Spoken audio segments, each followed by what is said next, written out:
Darren, we couldn't ask for a better start to the Youth League campaign. A 4-0 win against Korriku. What's your evaluation of that one? I thought it was excellent. From start to finish, I thought the boys carried out the game plan to a T. They changed their shape as well. But obviously, we dealt with a wee bit of adversity. We lose Rudy, which is unfortunate after 15-20 minutes.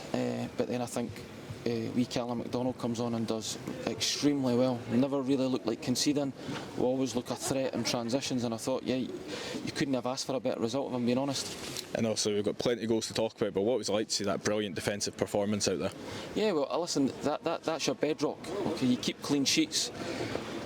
The attacking players that we've got, we've proven that last year in the U19s League, we were the highest scoring team with the best defensive record as well.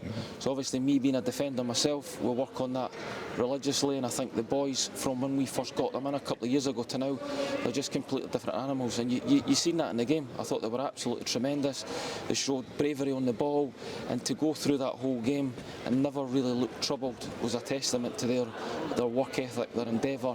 And we touched on before the game, if anything, at the end of the game, make sure you can walk through your front door tonight and your mum and dad are proud of you, and that will definitely be the case. Yeah, and obviously Rudy got that first goal, as you mentioned. Did you feel like that helped settle the team at all? Do you think the lads went out and from minute goal were? No, I think you're right. I think the first 10 minutes there was a wee bit of playing the occasion, wee bit of apprehension. You can tell in the lads' faces because you train and you're with them every day. You can tell, but that's normal. They're 16-year-old lads.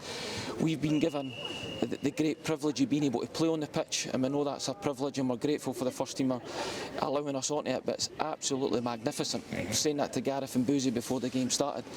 This is the best pitch I've ever seen at Easter Road, ever. So they're playing on the best surface that has ever been at Easter Road, and how many ever years it's been here. It was absolutely tremendous, and that helped our lads, because our lads are good footballers.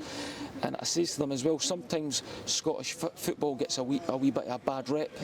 It gets knocked a little, so it wasn't even just yourself, you're representing Hibs and what they stand for, you're also representing your country, and I thought today we've done that.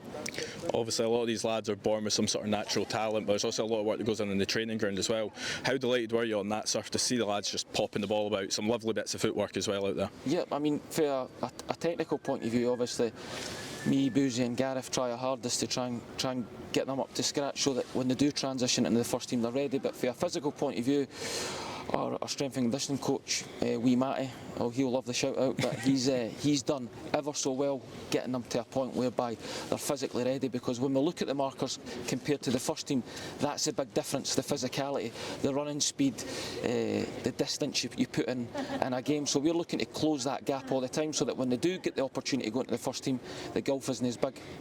And just a word on the fans as well, had over 1,000 people here. How excellent was that for the players to have that experience? Amazing. It adds another wee layer onto it, the fact that you're coming to an unbelievable stadium, you're playing on an unbelievable pitch, and then you've got 1,000+ Hibs supporters spurring you on, so that motivates the lads, and it gives the lads, plants that wee seed. If you want to be a professional football player, this is the stage to do it on, so hopefully that gives them inspiration to work even harder, to be even better.